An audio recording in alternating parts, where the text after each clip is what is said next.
Fala pessoal do Filodoxia, tudo tranquilo, tudo beleza? Eu sou o Thiago Ribari e você está no Filodoxia para um vídeo diferentinho, um vídeo mais cabeçudo, por isso que tem livro ali atrás, né não? Ah, moleque, é igual aquele Zé Ruela lá do Diogo Mainardi que fica em Viena com o livro atrás, que ele nunca mexeu. A minha é bagunçada, sinal que eu mexo, que eu leio, né? Enfim, deixa pra lá. Você está no Filodoxia para Gabarito Enem Extraoficial 2017. Roda a vinheta!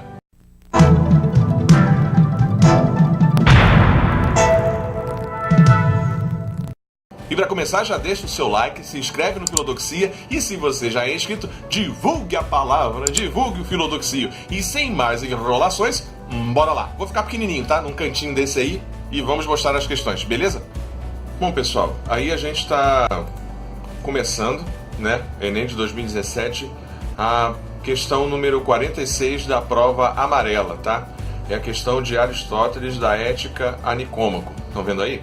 Então a primeira coisa que eu já sugiro a vocês é dar uma olhada lá no rodapé na questão para ver o autor e a obra, para você já se sintonizar aonde você está, em que terreno você está pisando. Não vou ficar aqui lendo o texto, porque você tem o caderno de resposta, vou marcar algumas coisas que são mais importantes, que são a chave para bem responder. Lembrando que esse vídeo aqui é um gabarito até o momento da sua publicação extraoficial, tá? Então, bora lá. Qual é a situação aqui? Lá no enunciado, lá embaixo, está falando o seguinte: para Aristóteles, a relação entre o sumo bem e a organização da polis pressupõe que...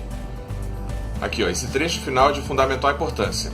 Ora, como a política utiliza as demais ciências e, por outro lado, legisla sobre o que devemos e o que não devemos fazer, a finalidade dessa ciência deve abranger as das outras, de modo que essa finalidade seja o bem humano.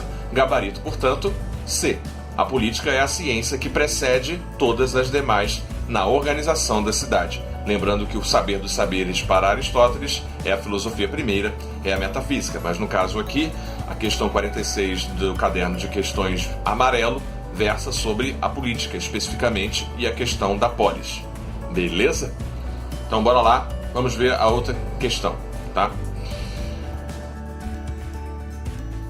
Bom, indo para a segunda questão aí do caderno amarelo, questão 53, vocês devem lembrar, é a questão do Rawls, e Rawls é a questão do liberalismo, tá? Então isso aí já fica em mente, tá? Então ele vai falar sobre a questão da sociedade, a associação entre indivíduos e o acordo que os indivíduos fazem para bem viver em sociedade, beleza? Então trata-se então a sociedade de uma condição onde todos os indivíduos aceitam, fazerem parte de uma mesma comunidade para se emanciparem e para promover a igualdade, a justiça, etc. A visão expressa nesse texto do século XX remete a qual aspecto do pensamento moderno? Temos aí as alternativas. A única alternativa que versa sobre liberalismo é a opção A, a relação entre a liberdade e a autonomia do liberalismo, beleza? Então aí é uma questão meio que assim, você sabendo o nome do autor e a corrente que ele faz parte, já te ajuda de maneira extremamente importante para poder fazer a questão, beleza? Vamos aí agora para a questão de número 54, logo abaixo no caderno de questões na prova amarela, repetindo mais uma vez, assim agora vai dar para ver legal. Hegel, tá? Muita gente se assustou com Hegel, mas não tem nada a ver. Foi igual no Enem de 2015 ou 2016, onde tinha uma questão de Nietzsche, mas que falava sobre os pré-socráticos. Aqui é a mesma coisa, tá? Ele está falando sobre o início da filosofia e a busca dos primeiros filósofos. O texto faz uma apresentação crítica acerca do pensamento de Demócrito, segundo o qual o princípio constitutivo das coisas estava representado pelo átomo. Beleza? Que explica o surgimento dos entes. Aí, uma das questões mais decorebas de todas, tá? Não tem nem como, assim... Você tinha que saber mesmo. Os arqués, matéria lá de primeiro ano do ensino médio, tá? Lembrando que átomo é o indivisível, tá? Tem aquele filme lá, Gigante de Aço, o robozinho se chama átomo, porque ele apanha e não quebra. Então, vamos lá, 55. Questão de história da filosofia, tá? O ouvinte... O contato com Sócrates paralisa, embaraça esse ouvinte, tá? Então, está falando aí sobretudo de como Sócrates, o pai da filosofia, lida ou tem como método de filosofia, que no caso é a maêutica ou método dialético. O texto evidencia características do modo de vida socrático ou do método de filosofia socrática, que é a dialética socrática. Seguindo adiante. Vamos lá, questão 62. 2 textos aí falando sobre a questão de leis escritas. Já teve um Enem falando sobre isso, foi em 2014, uma questão sobre a superação da tradição oral para a tradição escrita, tá? Então aí o primeiro texto se refere a Solon, a legislação de Solon, que no final o que é importante aí é o seguinte, é o que está logo a seguir. Não podiam, as oligarquias, tá vendo?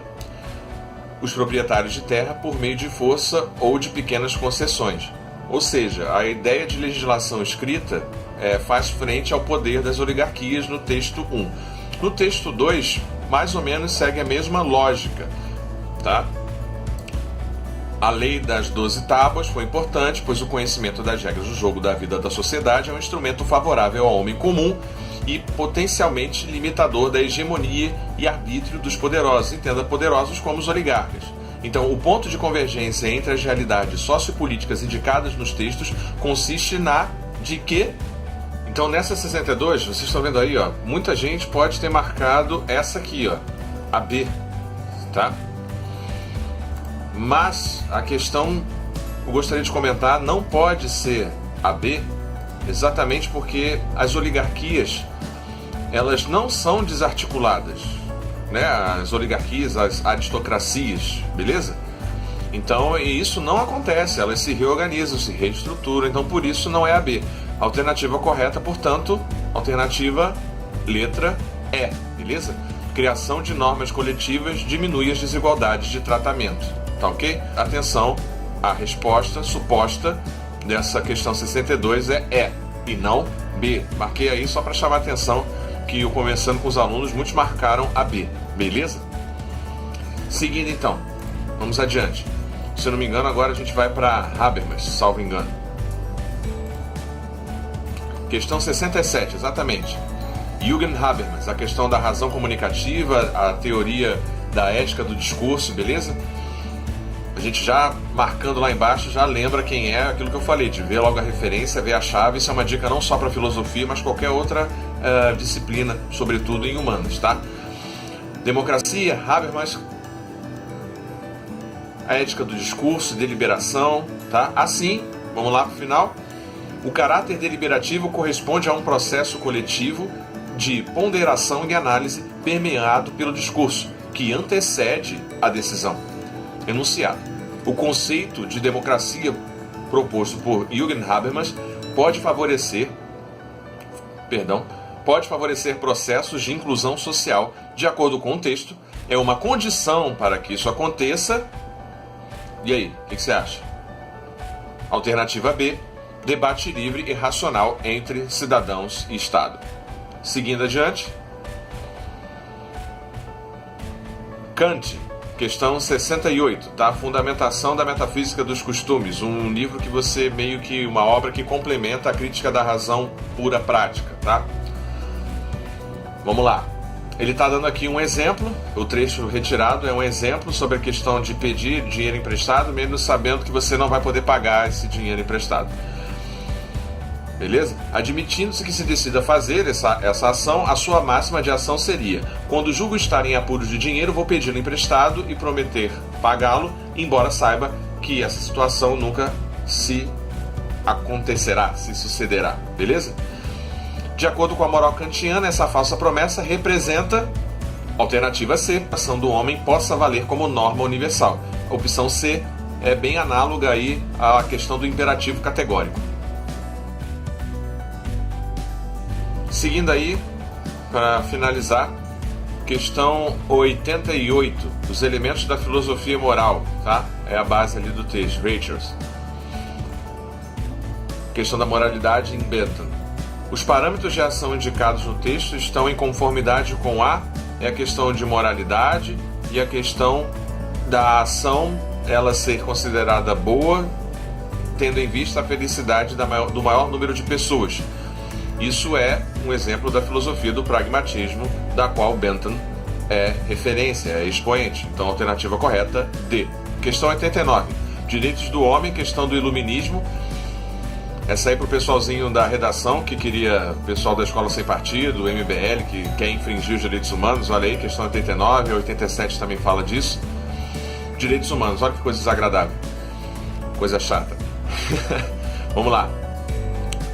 Correlacionando temporalidade histórica, o texto apresenta uma concepção de pensamento que tem como uma de suas bases... Ah lá, no final está a questão de se impôs como necessária para os grupos revolucionários por ter sido preparada por uma mudança de plano de ideias e das mentalidades, ou seja, o iluminismo. Então a alternativa correta é universalização do princípio da igualdade civil. Bom, pessoal, então foi isso, né? A gente teve aí 6 questões.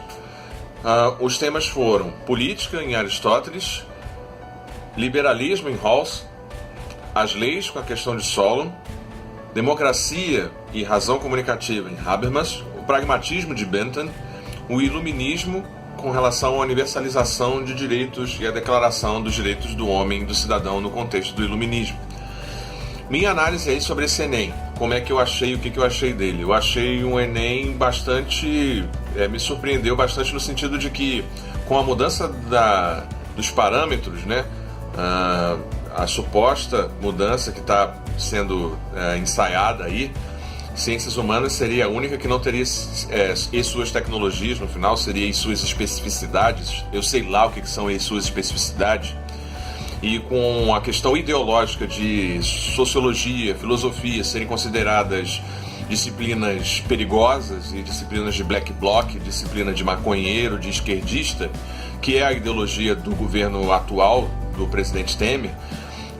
Então eu achei que de repente pudesse ser diminuída a importância da filosofia na prova. Pelo menos nesse Enem não foi, talvez ele já estivesse pronto. É a questão de esperar para ver os próximos anos. Eu gostei da prova. O Enem está cada vez mais vestibular, está cada vez mais conteudista. Isso é bom ou ruim, depende da sua interpretação. Para mim é uma possibilidade, não acho nem bom nem ruim. Eu gosto da interdisciplinaridade dos Enems anteriores de 2009 até 2012, mas também gosto dessa abordagem mais sistêmica. Faz com que o aluno entenda que ele precisa de fato estudar e obriga também as escolas e os professores a de fato darem a matéria, né? Quem é meu aluno viu que a gente estudou 90% dos autores, especificamente dos autores. E é isso. Então eu achei que foi uma prova boa em humanas. E não menospreze filosofia e as matérias de humanas no seu ensino médio. Não recomendo que se faça isso, dada a especificidade da prova. Beleza? Bom, então é isso, pessoal. Espero que você tenha gostado desse vídeo. Foram vocês que pediram esse vídeo. No ano que vem, no ano que vem tem mais. Beleza, pessoal? Não esquece de deixar o seu like nesse vídeo, de se inscrever no Filodoxia e de divulgar o canal também, porque aí você ajuda, tá ok?